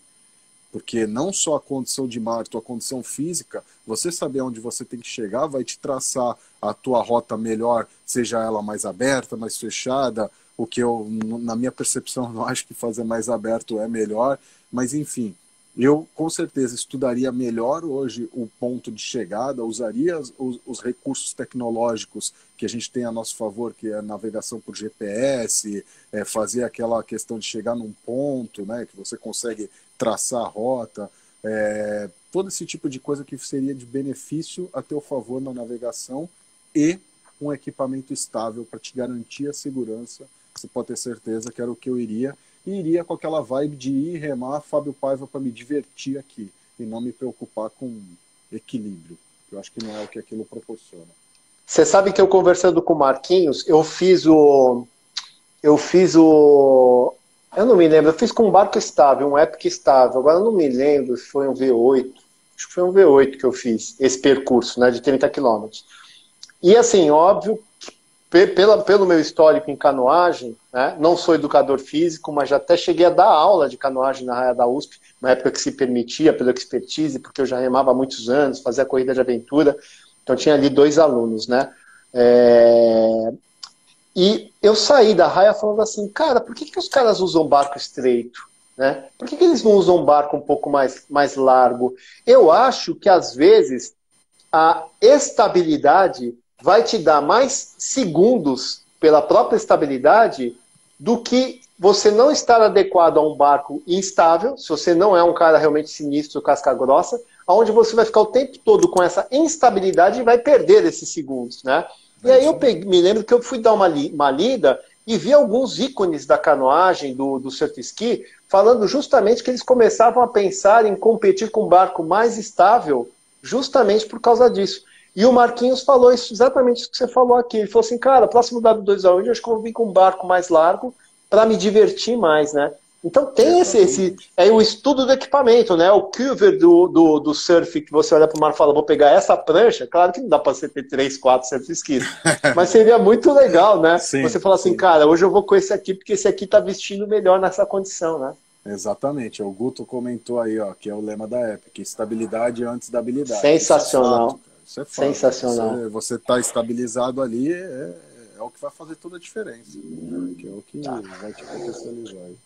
Sestaro, você foi supervisor da canoagem oceânica pela Confederação Brasileira de Canoagem. E hoje você é diretor do COPAC, né? Desculpa, que é a Confederação Pan-Americana de Canoagem. Qual que é a sua função para a canoagem oceânica hoje? Eu acabei sendo eleito na COPAC como diretor de oceânica para poder trazer o mesmo trabalho que a gente acabou trazendo aí a nível de Brasil, que é de fazer uma organização estrutural da modalidade, mas a gente já falando numa abrangência mais das Américas. Então hoje você tem aí basicamente alguns países com competições nacionais, temos a Europa com a competição continental deles, que é o campeonato europeu, e temos também o campeonato mundial. E aí hoje a missão que a gente tem é de fazer uma organização nível Américas para poder ter o nosso campeonato continental aqui, que é o Pan-Americano, e consequentemente poder difundir os países ali que estão engatinhando ainda. Talvez eu possa dizer que hoje que o Brasil, ele nas Américas é muito bem colocado por tudo que a gente vê aí de quantidade de atletas, de questão organizacional, dos eventos, que eles são frequentes, anuais, né? A gente chegou a ter até 5 etapas em um ano, e eu vejo muito também Canadá e Estados Unidos, mas porque acaba sendo um fator econômico favorável para os caras ter esses tipos de crescimento também, e os outros países ali de América Central e América do Sul estão começando a ter a cultura de competição da canoagem oceânica, que é o surf ski. A Argentina hoje ainda é muito presa à canoagem de lazer, né? Mas já está vindo também, vieram competir em dezembro em Salvador, no primeiro Pan-Americano que a gente fez. Então a nossa função lá é de fazer esse crescimento das Américas aí, uma organização melhor para potencializar os países. Já existe campeonato pan-americano ou nunca teve? A gente realizou o primeiro agora em dezembro. Foi uma proposta que a gente trouxe. Foi na Bahia, né? Foi na Bahia, em Salvador. O Bruno comprou a ideia de organizar um evento. A Urânia ajudou muito ali. São nomes que eu gosto de trazer porque compraram a briga e entenderam qual é o propósito. E todos os atletas também que se dispuseram a ir enfrentar todos os problemas que tiveram com transporte e tal, e eu sempre digo, um evento não é só organização, não é só a modalidade, os atletas é que fazem acontecer. Então todo mundo comprou a ideia, a gente conseguiu reunir um grupo bacana lá de atletas, trouxe atletas do Chile, da América do Sul foi o Chile, a Argentina, veio o atleta de San Martín. Quase que a gente não conseguiu trazer outros atletas aí, mas já fez um barulho, já conseguiu botar o Brasil ali no cenário, e a gente já ia ter o segundo Pan-Americano em San Martín por esse intercâmbio que foi feito, mas por causa dessa pandemia que tomou aí conta de todos os noticiários, acabou por não acontecer. Era para ser no final de março. Agora a gente ainda está sem previsão do que pode vir a acontecer. No próximo ano, se for só para o ano de 2021, assim como as Olimpíadas, continuará sendo San Martín, ou o San Martín já passa a bola para outro país? Eu já estava trabalhando com 2021, né, porque a gente tem que trabalhar um pouco antecipado, até de spoiler, era para ser nos Estados Unidos, num local muito famoso aí que todo mundo já viu aí em Facebook, vídeos e tal, mas agora ainda não voltei, não retomei os contatos com o pessoal de San Martín para saber se o evento vai ser postergado para ainda 2020 ou se ele vai ser adiado para 2021. Então, dependendo de como ficar a situação, a gente vai ter que tomar essa decisão. Mas, pelo que eu ando vendo de todos os noticiários e grandes competições aí, eu acho que vai tudo acabar se adiando para 2021. Tá bom. Sestado, última pergunta. Deixa eu ver se é a última mesmo. Que pena. Não, na verdade não. São só duas, porque tem uma que o Filete fez e que eu não tinha ainda perguntado para você. Eu vou fazer a minha primeiro. Tá. Cadê o surf ski feminino? O que você tem a dizer? Eu acho que a gente hoje, nós estamos muito bem representados com as meninas que a gente tem, né? Como a gente estava falando sobre o crescimento da modalidade, como é uma coisa muito individualista ali, eu tenho hoje que quando eu assumi mais ou menos em 2014, a representação feminina era um pouquinho menor e a gente conseguiu aumentar, a gente chegou a ter quase 20% do volume total de atletas como mulher. Estou falando aí de um esporte individual. As que estão lá são guerreiras, que estão sempre presentes, estão sempre tentando incentivar outras meninas a vir, mas o nível é muito alto. Então, acho que as que estão lá são casca grossa e acaba afastando um pouco as que querem começar, porque... Não, estou brincando, mas hoje as mulheres elas estão num patamar ali que eu vejo só crescimento. Então, com essa nova gestão do Paulo Moté, com toda a ideologia que ele tem de querer focar mais na iniciação, eu acredito que vai potencializar mais ainda a participação feminina no cenário nacional. Tá. E eu vou te falar, quando eu estava falando do Aloha Spirit, que eu coloquei categoria amador 5 km, porque eu entendia que havia necessidade de você colocar uma categoria com menor quilometragem para atrair iniciantes, na verdade eu menti, porque essa ideia não foi minha, essa ideia foi de uma mulher que trabalhava comigo, né? E que ela falava assim, cara, tem pouca mulher, engraçado, não tem tanto entrante. João, por que você não faz uma prova com menor distância? Então, essa prova de menor distância que passa a ter no Aloha a partir de agora 2020, ela foi pensada inicialmente também na mulher. Começou pela fala de uma mulher, né? Óbvio que abrange homens também. Então eu acho que vai ser uma bela porta de entrada para novos praticantes, né? E, consequentemente, mais mulheres. E que esbarra na pergunta do Celso Filetti. Por que a oceânica, por que a oceânica não cresce tanto como o Vaá? O que podemos fazer para estimular e formar novos remadores de surf ski na modalidade oceânica? Essa é uma pergunta bem complicada. Eu acho que assim, a gente está no caminho, por tudo o que a gente já falou aí dessa aproximação da modalidade a nível de competições oficiais brasileiro com os eventos, que são os festivais. Eu acho que os festivais eles demandam muito cronograma, porque acaba abrangendo várias modalidades e não é fácil você conseguir executar tudo em pouco tempo, vamos dizer assim, que 2 dias são pouco tempo para tudo que tem, mas eu acho que essa proximidade já flerta para um crescimento de ambos, tanto dos festivais tendo essas provas oficiais, como da modalidade. Então acho que isso já é um caminho a se trilhar aí um resultado no futuro. Acho que essa visão de fomentar a iniciação, como eu disse, que o Paulo Moté está pregando, já vem a contribuir também com isso. Então acho que ajuda. É uma questão que eu falei no começo, de ser dos fabricantes nacionais terem embarcações, os equipamentos a um preço mais acessível, acho que também contribuiria bastante a esse crescimento. Mas eu costumo dizer que competir contra a Vaá, eu acho que acaba sendo um comparativo um pouco desleal, porque não tem como. Eu acho que a Vaá cresceu muito por questão das canoas OC6. Se fosse focado somente em OC1 e OC2, talvez não se tivesse tido o boom que teve. Então, talvez até pegando um pouco assim a ideologia que a fabricante Melo ela prega, ela está focando muito no tipo de embarcação rotomoldado, que são os barcos de plástico.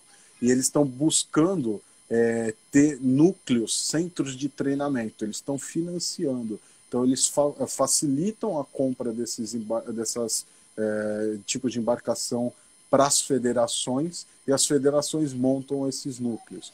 Então, assim, a Epic tem N outros modelos desse tipo de barco rotomoldado, a Nordic também tem. Então, a hora que essas marcas começarem a ter um pouco mais de apelo de branding, de fazer mercado mostrando a sua marca, acaba gerando uma briga saudável. Então imagina como a gente estava falando dos Life Save, né, que era aquele tipo de prova ali. Imagina que a Epic, o Anelo, a Nordic chega, fala: João, você é o cara que vai fazer um evento aqui patrocinado, aqui estão os barcos, o preço você vai pagar, sei lá, importação, e vai difundindo. Então acaba favorecendo. Então hoje eu vejo que o equipamento, ele é talvez a primeira ou a maior barreira de fazer esse crescimento acontecer, porque você precisa de um barco e um remo para um atleta. Na canoa não, é uma canoa e 6 remos para 6 pessoas. Então acho que o comparativo ele não é tão justo, né? E o fator coletivo é legal, assim, se tem uma OC6, você entra numa OC6 e rema com uma galera, tem um plus que a OC1, que o Surf Ski não tem, e o Surf Ski tá amarrado na questão de ser um barco para um ou no máximo 2 pessoas, né? Mas o que a Galeria Viva faz em Salvador, que foi um projeto inovador, já não tinha nada comparado no Brasil, e não tem, eu acho que ainda. Não tem. Foi uma coisa muito boa. Ali, Na verdade tem. O André Vêncula em Ilhabela, ele tem uma pegada bem parecida com o do Bruno ali. Explorar comercialmente, né? Sensacional, e tem que ser. Tem uma diferença, né? Salvador, você está numa capital ali, né? Exatamente. Você está milhares de pessoas. Ilhabela, você está numa coisa, né? Mas que é extremamente válido. Porque se em Ilhabela, com população de X pessoas, ele captar X%, e o percentual for próximo, tá ótimo, tá feito o trabalho, né? Bom, eu acho que é uma preocupação que não devemos ter, porque vai crescer. Vai bombar, vai chegar a milhares, né? Isso é inevitável num país com 8 mil quilômetros de costa e com toda essa influência de esportes aquáticos que a gente vê e de pessoas, né, que a gente vê. Eu já vi, você já viu também, eu já vi o VA As Mínguas, eu entrei no VA com a Low Spirit quando era um negócio muito pequeno, vi por anos diminuir. Foi quando veio o stand-up que Mário Cavaco foi para o stand-up, Felipe Newman se arriscou no stand-up, um monte de gente começou a sair do stand-up, da canoa para ir para o stand-up. E eu fiquei desesperado, eu falei, caraca, velho, eu coloquei stand-up aqui e já estava ruim a canoa, ferrou, né? Tomei uma atitude errada. E depois o que aconteceu no Aloha? Por que eu acho que os festivais são legais, Sestado? Porque a galera que vai para lá com o stand-up, que foi aquela época que bombava, começava a olhar para a canoa e falar assim, cara, que legal isso aqui. Hoje você tem uma quantidade imensa de atletas que eram do stand-up que estão na canoa, principalmente do estado do Rio de Janeiro. Eu acho inevitável quando você expor o surf ski nos eventos, né, de verdade, mostrar para as pessoas, e até esse formato de prova também, tem que ter também, não é que tem que tirar um, eu acho, e pôr outro. Mas esse dos life savings, essa competição que estão vendo a embarcação ali na frente, isso vai despertar o desejo de compra e de participação de muita gente. Hoje o Ivan Mundim, que fez aqui a pergunta, ele é um atleta do stand-up, que por causa do Aloha viu canoa havaiana, hoje é um excelente remador de canoa havaiana, campeão sul-americano, se não me engano, mundial, sei lá, conseguiu vagar para o mundial. E hoje, inclusive, ele postou um vídeo que ele estava brincando com um elástico e um cabo de vassoura, falando assim, tô indo pro surf ski. Ele começa lá com o elástico, treinando na sala de casa. Então isso vai acontecer, né? Não sei se você acha a mesma coisa. Não, eu acho sim, João. E uma coisa que eu acho que vale a pena puxar também, que foi uma questão que eu observei, que era até o próprio presidente da confederação, João Tomazini, ele me puxou uma das vezes. Ele falou, a gente precisa expandir a canoagem fora de um eixo Rio-São Paulo. E a gente começou a buscar algumas possibilidades de parceria de realização de eventos para outros locais.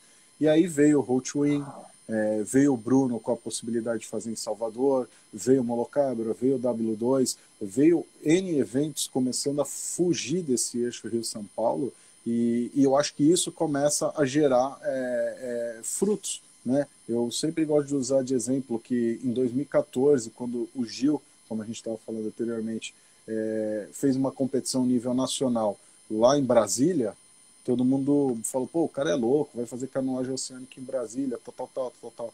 No ano seguinte, a equipe de Brasília foi vice-campeã ou terceiro lugar, agora não me lembro. É que a gente na canoagem oceânica tem a briga do título por atleta, individual, masculino, feminino, duplas, e por equipes, né, que é uma somatória de pontos e tal, que incentivava a trazer mais atletas, né? E aí Brasília teve uma boa expressão no ano seguinte, ali fora do eixo deles, lá de Brasília, aqui em São Paulo, e aí foi fato, assim, que o que o Gil plantou ali em Brasília fomentou bastante gente para os anos consequentes, e começou a trazer. Então, o que a gente fez em ter uma parceria lá com o Road-Win? A gente espera que o pessoal que está em Floripa, ali perto, Balneário Camboriú, comece a também trilhar um caminho ali para o surf ski. Não só o surf ski, mas para todos os water sports. Mas os festivais são muito importantes de acontecer, não só nesse eixo Rio-São Paulo. E eu vejo isso como uma boa...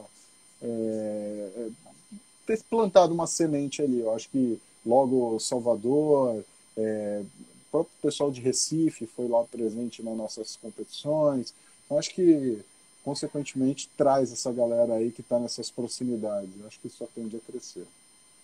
Bom, antes de a gente desligar, deixa eu dar uma viajada aqui, ver se alguém vê quais são os comentários. Paulo Plas, Surf Ski no Road-Win é especial. Estamos fomentando o surf ski aqui em Floripa, escreve o Sandro. Estava lá, isso. Bateria zoada. Isso, André, trabalho. Isso, André faz esse trabalho também. Porque o André tem uma base lá, ele aluga a embarcação, ele tem guarderia, então é um trabalho bem bacana aí que a gente pegou o gancho falando do Bruno em Salvador. O trabalho do André também é bem bacana. A Surf Skype. Surf Skype, acho que é assim a pronúncia. Surf Ski PE. Ski diz que a Vivar faz Vivar tem a melhor condição do Brasil. O Ronaldo, surf ski, às vezes você pensa mais do que rema. Grande Sestaro, o Guno, esse ano estarei no surf ski, uma prova curta ajudaria, vai ter no Aloha de 5 quilômetros. E o Aloha vai reabrir inscrição para a Ilhabela, já, tá? Que a gente já tem, hoje eu falei com a Ilhabela, vai ser realmente em agosto, acho que dia 15, 16, sei lá. João, vários atletas do surf ski remam VAA, seria interessante não colocar provas seguidas. Esse é o desafio do festival. É o difícil, isso é o difícil. Cronograma não é fácil, alguém vai ter que ceder. Não, eu tenho um atleta que remava só stand-up, que foi para a Aloha, se apaixonou pela canoa, rema na canoa e rema stand-up. E hoje me cobra, João, não ponha no mesmo dia, porque não dá, a galera vai lá, nada, rema isso, rema aquilo. Bom, eu acho que é isso. Galera, lembro vocês que em breve a gente vai lançar um outro canal do YouTube. A gente já tem o Aloha Spirit Club, mas o Aloha Spirit Club vai mudar de nome, já está nesse processo. O site vai mudar tudo, vai para Aloha Spirit Media, onde a gente vai ter uma plataforma gigante de vídeos, todos com produção, bem produzidos, editados, etc. Podcasts que já estão rolando. Essas entrevistas nós conseguimos uma maneira de salvar, que nem eu falei no começo, vão virar um vídeo que vai ficar nesse nosso novo canal do YouTube. Então já a gente vai lançar isso, aí vocês se inscrevam lá para ter sempre acesso a esses novos vídeos. Sestaro, muito obrigado. Agradeço, eu fiquei honrado por ouvir você ter aceitado e por poder ver o amigo um pouquinho mais próximo aqui no vídeo. E vou tentar fazer mais lives com o surf ski, que eu vou repetir. Tenho 3 motivos. 1, abrir mais espaço para o surf ski ser ouvido. 2, porque eu quero que o surf ski cresça no Aloha Spirit, óbvio, né? E 3, porque é a modalidade da onde eu vim. Quando eu tinha 6 anos de idade, o primeiro barco que me deram para remar, não, o segundo. O primeiro foi uma canoa caiçara, que o meu caseiro me deu e me ensinou a remar de canoa caiçara. Aí depois veio o caiaquinho. Então eu gosto, essa remada aqui para mim é a remada que eu mais gosto, né? A bilateral. Sim. E não a só de um lado, embora seja apaixonado pelo VAA. Então assim, gosto muito e torço para que as coisas cresçam no universo brasileiro, aí o surf ski cresça muito. Legal, João, eu também quero te agradecer pelo convite, por abrir esse espaço aí. Eu acho que o teu trabalho aí, tanto como organizador e como fomentador desse tipo de conteúdo, é excepcional. Hoje todo mundo sabe que eu tenho o meu site lá, Sestaro Canoagem, mas eu já não consigo demandar tanto que é animal, trabalho. Que é muito bem cuidado. Obrigado, cara. Sempre foi, eu falo assim, cara, como é que o cara consegue fazer esse negócio sozinho, velho? Pô, o cara é muito bom. Exatamente, não é fácil. Mas assim, falando do surf ski em si, eu acho que tende a crescer muito, ainda tende a crescer muito. Como a gente estava falando num outro momento, eu procurei não sair de cena porque eu acredito muito nisso, nesse crescimento. Então acredito que vá ter um potencializado em breve aí. E eu acho que com essa proximidade dos festivais aí vai ajudar bastante de ambos os lados. E o próprio Bonfá falou, eu acho que o grande diferencial do surf ski é a vibe que a galera tem ali, de querer curtir, de querer se aproveitar das condições que é proposta ali. Então tá tudo bacana, assim, tipo, vamos curtir, que é o que eu mais quero. E esse ano que eu queria voltar com tudo, aí já estava inscrito para Ilhabela, tudo começa a se atrasar, já deu queria voltar. Não, logo, mas vai dar certo. Na água. Vai dar certo. Sabe o que vai acontecer? Quando abrir a porteira, sabe o que vai acontecer? Qualquer modalidade esportiva, qualquer uma. Nego vai sair desesperado para querer fazer prova, e eu acho que os eventos do segundo semestre, muitos não serão realizados, outros readequaram datas. Eu tive que cortar uma etapa, Paraty não vai ter. Então vai ser só Ilhabela, Niterói e Cabo Frio, né? Uhum. Cabo Frio, estou pensando em fazer o percurso Búzios, Cabo Frio, Downwind, né? Show. E assim, cara, vai lotar, vai dobrar inscritos. Eu não tenho a menor dúvida disso. Eu estou passando um perrengue financeiro agora, perdi muita grana com essa história, todo mundo deve imaginar. Mas o Aloha, para quem comprou e para quem vai comprar, vai estar lá bonito, como sempre foi. Ninguém vai perceber absolutamente nada. E eu quero encontrar você lá sim, tá? Então se vira. Se Deus quiser. Tá? Vamos torcer para que seja o quanto antes. E eu vendi meu surf ski, mas se eu comprar outro, viu, Paulo Praz? E Guto, já vou falar com o Guto. Eu vou competir no Road Twin de surf ski, tá bom? Pô, me falaram que vendeu lá no site do Cestário, né? Foi. Mas não tem outro lugar, né? Você põe lá, você vende. E ele tá perto aqui de casa. Não, o pior que é verdade. Você põe lá, você vende, velho. Ali não tem. Eu botei no Mercado Livre, numas plataformas que tem no Facebook, né? Os classificados. Aonde vendeu? No Cestário. Show. Tchau. Legal, cara. Valeu, obrigado gente. Por tudo. Valeu, galera que teve presente aí, deixou os comentários. Show. Valeu. Papo quando é bom, passa de 1 hora fácil. Se cuida, tá? Show. Valeu. Tchau. Um abraço.